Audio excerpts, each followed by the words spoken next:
Well, good morning. Little too windy out on the back deck, so we're in the office today. Hope you don't mind. Went out there. It's like, oh, that's they won't be able to hear a word. So anyway, hope everybody's doing all right. We're in Revelation 18 today on the back deck Bible study, and we're going to be. This is one of the. It's really great stuff, and it's another also a reminder of how non-linear the book of Revelation is. A lot of times we're trying to make it fit into a narrative that just goes from point A to B to C to D and spits out the end. And this is another great example of it's really hard to make it fit into a linear model. It tends to go one way or another. So you got back in Revelation 17, you got this judgment on Babylon, which we know is Rome. And then chapter 18 is judgment on Babylon again. Now, is it another one? We don't know. It's just describing it from so many different angles. Well, let's just go ahead and dig in and see what we can find here. Revelation 18, starting in verse 1. After this, I saw another angel coming down from heaven. He had great authority, and the earth was illuminated by his splendor, just like sort of like Moses after Moses came out of the presence of God in Exodus, how he would glow. And so this angel is glowing from the splendor of God. With a mighty voice he shouted, "Fallen, fallen is Babylon the Great. She has become a dwelling for demons and a haunt for every impure spirit, a haunt for every unclean bird, a haunt for every unclean and detestable animal." And the clear picture is this is a desolate wasteland, and it's like post-apocalyptic looking with lots and lots of evil, weird birds. You can picture it's almost like a Tim Burton film or something, The Nightmare Before Christmas or a Halloween movie of some kind with vultures and just nasty birds up on edges. And recognize that this is something incredible for these people. To hear this, Babylon, Rome has fallen. Now, Rome is the power. They are the driver of the world. I'm trying to think of what would be an equivalent for us, and I don't know that there is one because we've not seen anything in our lifetimes. I mean, America has been quite an empire, but we're 200 years old. They were a few hundred years old. They had tentacles everywhere. They were so controlled and so powerful. And they're saying that the picture here is of Rome as a wasteland, as a desert. It's almost like New York City, or it really is like one of those post-apocalyptic movies that you see after the bombs. Everybody's wandering around and all they're missing are the zombies, okay? So if you picture New York City or London or a major city of the world in just total disrepair, that's what it's picturing here. And the reason that this happened in verse 3, for all the nations have drunk the maddening wine of her adulteries. The kings of the earth committed adultery with her, and the merchants of the earth grew rich from her excessive luxuries. And it's laying out, here's the reason she was judged. Let's make sure we understand the reason. And the main reasons are, number one, spiritual adultery. I mean, first commandment, no other gods before me. Rome was always pushing. And whatever Babylon ends up being in the ultimate, that is always pushing other gods before me. And they grew the adultery, but also the adultery is in a sense of there's an excessive luxury. They grew rich from her excessive luxuries. It's materialism, and specifically materialism, as we'll see just in little hints throughout this thing, materialism at the expense of the poor.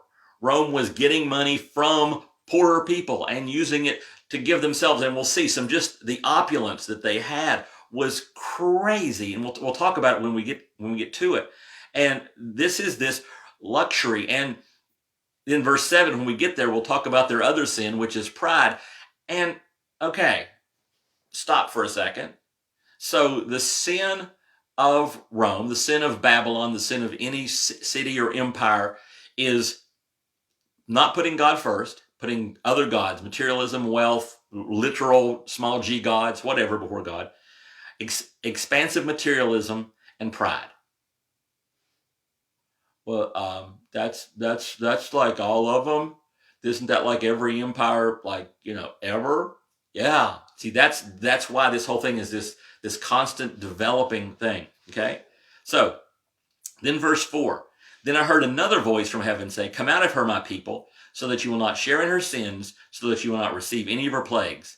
And this is a fascinating verse. We're going to hold the verse primarily for the end. This verse is just out of the blue, is this little message. Another voice from heaven.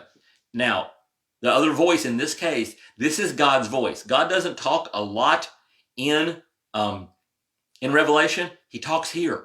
And he says, come out, because he says, my people, come out of her, my people, so that you won't be corrupted by her sins.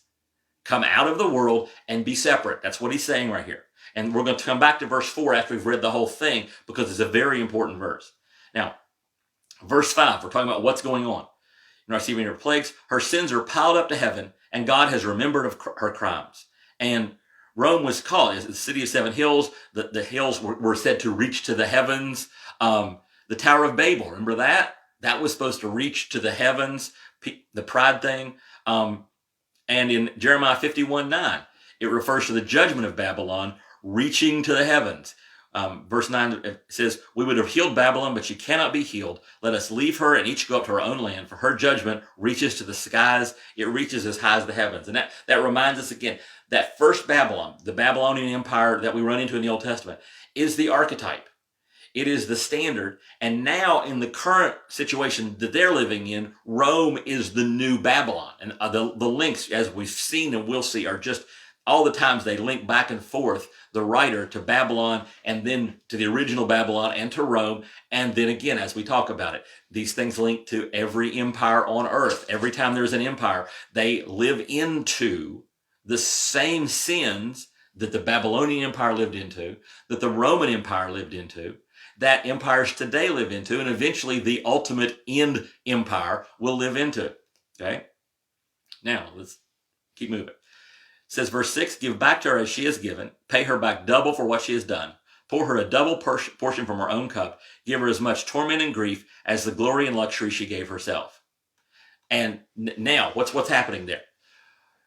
She's deserving what she gets. That's a reminder, justice. We have this thing about mercy, that God shouldn't show judgment. Judgment is necessary if there's going to be justice. You can't let the guilty off. And what you're saying is, what Rome is going to suffer, what Babylon suffered years ago, what this new Babylon, what the future ultimate Babylon, what the Babylons of our day will suffer, is fair. It's based on what they did.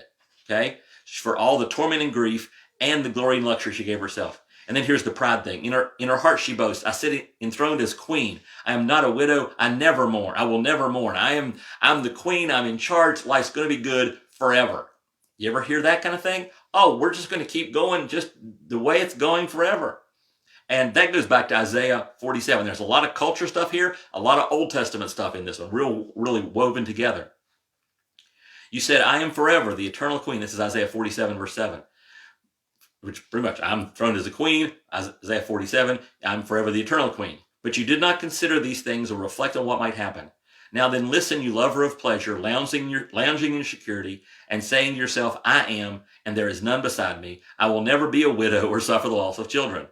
And then verse 9 says, both of these will overtake you in a moment, in a single day, loss of children and widowhood. And we come now back to Revelation, verse 8. Therefore, in one day, her plagues will overtake her, death, mourning, and famine. She will be consumed by fire, for mighty is the Lord who judges her. And back to Isaiah 47:11, like these two things are tied together tightly. A disaster will come on you, and you will not know how to conjure it away. A calamity will fall upon you that you cannot ward off with a ransom. A catastrophe you cannot foresee will suddenly come upon you. So there's a mysticism, and there's just this whole thing of, here it is, the judgment is coming, and there's nothing you can do about it. The whole concept of the cup. You have the cup of the sins you've committed, and it is full, and now you have to drink it for the judgment you're about to receive. And now, we see this as a general description. It's not real specific what's happening. It's just Rome is being judged, Babylon is being judged, and there's three groups who are going to now respond to it in the narrative of Revelation. Three different groups who were, in a sense, part of what Babylon was up to. First group is the kings of the earth in verse 9. When the kings of the earth who committed adultery with her and shared her luxury, so the people who got rich off of her, the political powers who got rich off of her, see the smoke of her burning, they will weep and mourn over her. Terrified at her torment, they will stand far off and cry, woe, woe to you, great city Babylon, you mighty city Babylon. In 1 hour your doom has come. So when Babylon is judged, the kings, the political people who got rich from other countries, and if you think about it, that's what was happening in their day. Rome's here in Rome, obviously. The whole Mediterranean region where it was, and a lot of Europe where the Roman Empire was stretching. The people who cooperated as governments got rich. They got filthy rich. And so now they're upset because their source of money, their source of luxury is drying up. Because everything comes from all over the empire and then flows all over the empire. It's easy to, if you want to get a picture of what that means, pick up anything and see where it was made.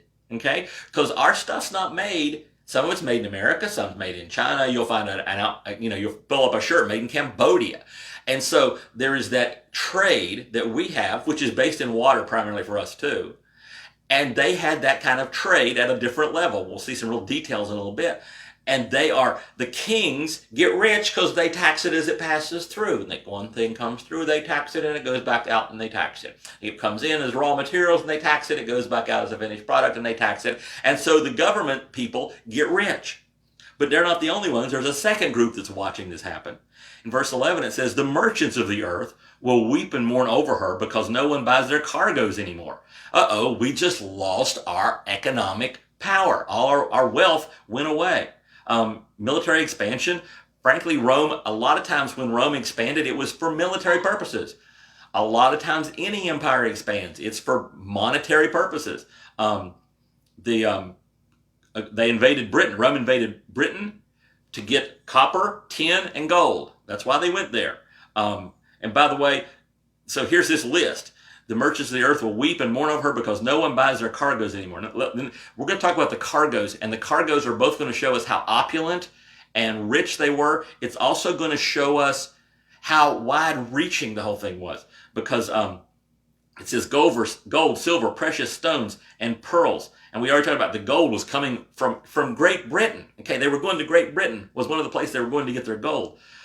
Pearls, they got the pearls all over the place. The best place they could find them. But pearls were like the ultimate symbol of luxury for Rome. It was like diamonds for us, only maybe another level. They would just cover an outfit in pearls. Matter of fact, the really wealthy would dissolve a pearl in vinegar, and then drink it just to show how rich they were. And have you heard? In New York City, there are restaurants where you can buy a hamburger with gold in it. So you can eat the gold just to show I am so rich, I am eating gold. I'm not making that up. You can look it up. Every once in a while, another restaurant comes up with some sort of a recipe that involves taking a precious metal or maybe even a diamond dust and putting it in small amounts into a food. And they did it back in Rome because they were just so rich. We can eat the food. It's like the picture of somebody burning money or using money as a pillow. It's that opulence, that we're so rich. And then the next thing it says after the pearls is fine linen, purple, silk, and scarlet cloth. And we talked last time about what was they used for purple? Both of them involved taking mollusks or something and grinding up their shells. And it was incredibly expensive to make purple and scarlet. Then it says every sort of citron wood, and the articles made of ivory, costly wood, bronze, iron, and marble. Wood is probably ebony coming from Africa. The bronze is from Corinth. The iron is from Spain and the province of Portus. And so marble was coming from Africa and Egypt and Greece. One of the emperors said, when I came as emperor, Rome was built of brick. Now it's built of marble because we are so rich and so powerful. And then verse 13, we just keep with the list. Cargoes of cinnamon and spice, of incense, myrrh, and frankincense. And the cinnamon's coming from India and Sri Lanka. The spice is coming from South India. The incense from all over the East. The myrrh from the Near East. The frankincense from Arabia. They are gathering wealth from every part of their world so they can be rich and opulent and show how much they are. Then the next part says of wine and olive oil and of fine flour and wheat. And the wheat was coming from Africa, by the way, just so you know. The northern part of Africa near the Mediterranean, that was the bread basket. That's where Rome got her bread. That's where she got her wheat, was enormous wheat plantations in the north of Africa. And so she's using the African labor to feed herself, literally, okay? Not to mention the people that are dying in the mines getting the gold, and they're dying in the mines getting the silver, and are doing all the work, dying on boats, bringing this to them, okay? All these people are being sacrificed to the god of Rome, so that these Roman, the merchants are enjoying this, okay? And keep going, the last little bit. Cattle and sheep, horses and carriages, and the last phrase, and human beings sold as slaves. Now that's fascinating, because remember, cattle and sheep, horses, all that's part of the normal. Slavery was almost normal, but John here actually offers one of the first, maybe the first outright correction on slavery in the Bible. We're at the very end of the Bible, and that I've talked before sometimes about how it takes a while for biblical concepts and the concepts of Jesus and the concept of all of us made in the image of God, how it takes a while for those to percolate inside of a culture or inside of individuals. And John is saying, wait a second, these are people being sold as cargo. This is wrong. So it's really subtle, not pretty obvious actually, but it's quick, but it's right there. And remember, Paul never critiqued slavery. He said how to treat your slaves well. He never critiqued the whole thing. John, the writer of Revelation, here at the very end of the Bible, is saying, wait a second, we shouldn't be owning people. That goes against the whole image of God thing. Right there it is. And by the way, if you go take this list and you go back to Ezekiel 27, there's a prophecy about Tyre, the city of Tyre. And it's very similar. There's more things on the list because, well, Ezekiel wants a bunch of stuff on his list. You know how many things John puts on his list? 28, which is 4 times 7, his favorite number. So anyway, that's just part of that. But the focus is on rich people stuff. They're not talking about, when they talk about fabric, they're talking about the most exclusive, the very expensive fabric. Everything here is about opulence and riches, the stuff the poor people can't afford. The overall picture, the merchants are upset because their wealth, their opulent wealth, their, in our case, $1 million mansions are going down because they can't get all of the opulent rich goods from all over the world because the center of their commerce is being destroyed with Babylon. So the kings are upset because their political power and their wealth, but a lot of their political power is going away with Babylon because they've built it on Babylon. And now the merchants are getting upset. The ones who buy and sell goods on land are getting upset because they're not able to get the stuff they need to make themselves rich enough to afford the stuff they want. Okay?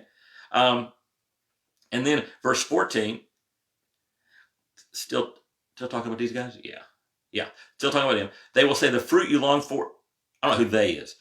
Someone's going to say, the fruit you longed for is gone from you. All your luxury and splendor have vanished, never to be recovered.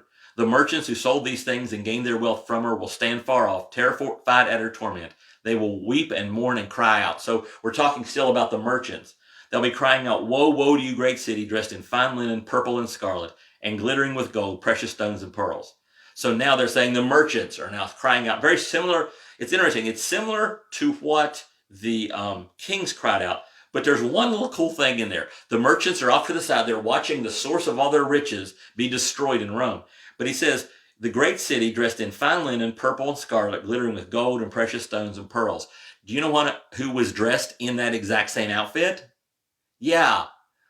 The unholy hooker, the whore of Babylon, the one on the back of the beast, was wearing that outfit. And we saw it as kind of evil. They saw it as, that's the goal. We want to wear that. That's what everybody should be wearing. So they're wearing the exact same outfit. So how do you look at it? See, we look at it and see almost disgusting opulence, wasting money. But people who are in the middle of it are like, yeah, okay? Now let's get to the third group. It says, verse 17, in 1 hour such great wealth has been brought to ruin. And then every sea captain and all who travel by ship. Now these are the ones who are getting rich transporting the goods. Some people are getting rich buying and selling. The sea captains are getting rich transporting them. See, every sea captain and all who travel by ship, the sailors and all who earn their living from the sea will stand far off. When they see the smoke of her burning, they will exclaim, was there ever a city like this great city? They will throw dust on their heads, and with weeping and mourning cry out, woe, woe to you, great city. See, woe, woe to you, great city. Where all who had ships on the sea became rich through her wealth. In 1 hour she has been brought to ruin. So there's this, the picture is it's a very quick thing, but here are the rich merchants, and the rich, the captains, the people who run the trucking companies and who run the ships, the cargo ships. And again, it's really fascinating to me. One of the guys pointed it out. The connection with the first century is so clear. I mean, all these objects that they have are exactly what happened in the first century. But it is almost impossible not to draw the lines to the current life, to our current earth, right? I mean, you can read about the opulence of Rome, and when I think of the opulence of Rome, I don't stop at Rome, do you? I mean, I try to picture the Roman stuff, but I end up in Bel Air, or I end up in Hollywood, or I end up in Malibu. That's where my brain goes to get an illustration of what's going on. It's really easy for us to see this. Lifestyles of the rich and famous, to go back a few years into something. That's very easy to go back and see the opulence that is very much part of our culture too. We're living in the same world, okay, that they were living in, okay? And by the way, none of these groups, this is an important little lesson, none of the three groups are upset because they liked Babylon, because they liked Rome. None of them are going, oh, I really miss Babylon. They didn't like them. They just got rich off of them. They just got their stuff. Reminds me of the prodigal son. The prodigal son goes off with all the wealth that he has, and he wastes it on living this way. And when he's done, when he can't buy the drinks anymore, it says he longed to fill his stomach with the pods the pigs were eating, but no one gave him anything because nobody liked him. They just liked his stuff. Wow. Same picture, okay? Now, let's head around. Rejoice over her, you heavens. Rejoice, you people of God. Rejoice, apostles and prophets.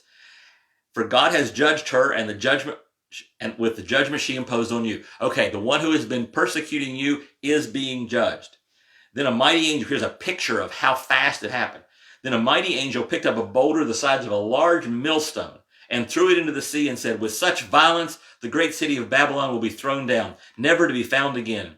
The music of harpists and musicians, pipers and trumpeters will never be heard in you again. And then it's going to keep listing. And if you think about it, music of harpists and musicians and pipers and trumpeters.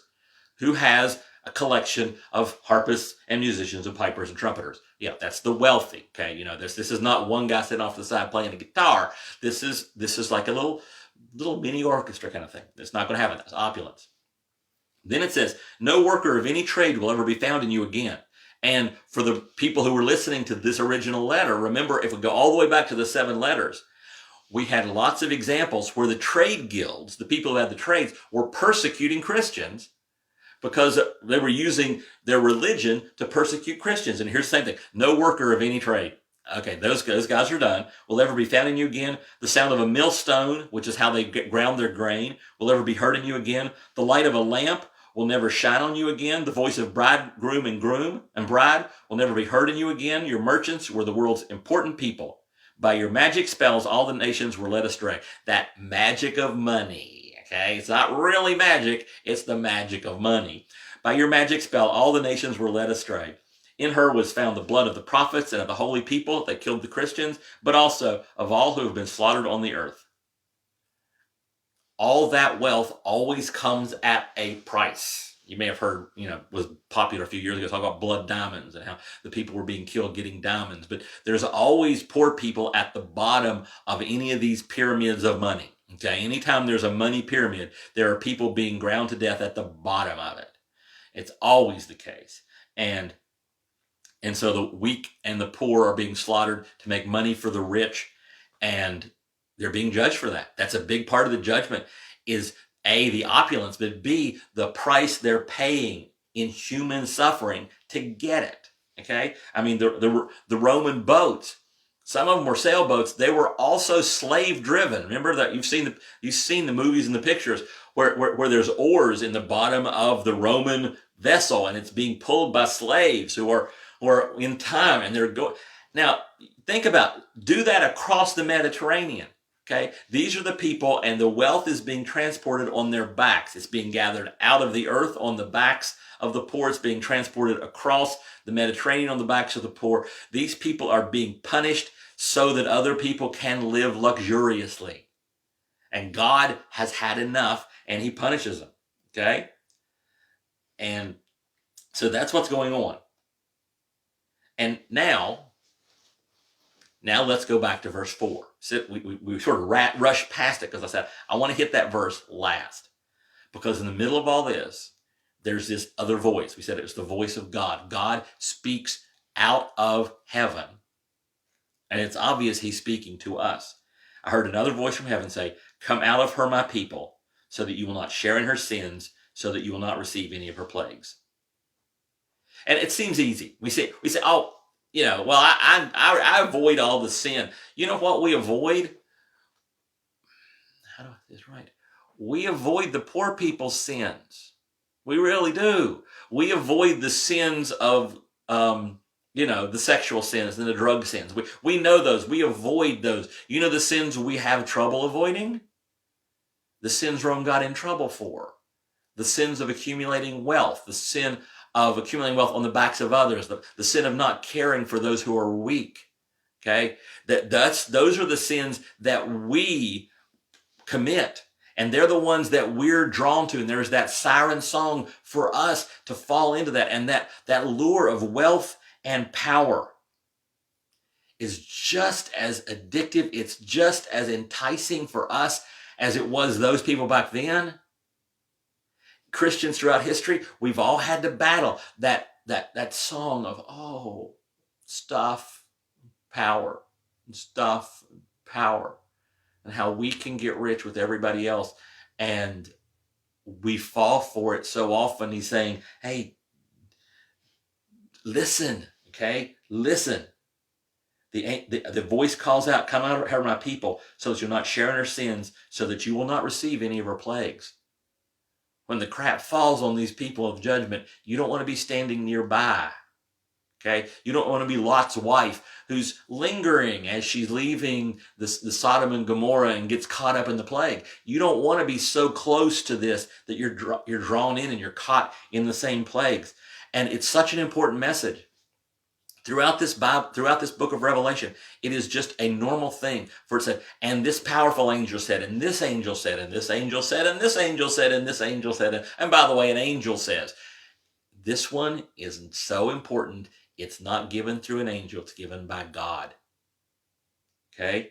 Come out of her. Walk away. Do your best to not get caught up in all the power grabs, getting caught up in all the money, like the merchants and the ship people and the kings who are caught up in this and end up, as we'll see, caught up in the judgment that falls on them. Come out so you will not share in her sins, and so that you not receive any of her plagues. A challenge for today. All right. Come on back next week and we'll do chapter 19. That's next, right? Yep. Okay. See you then.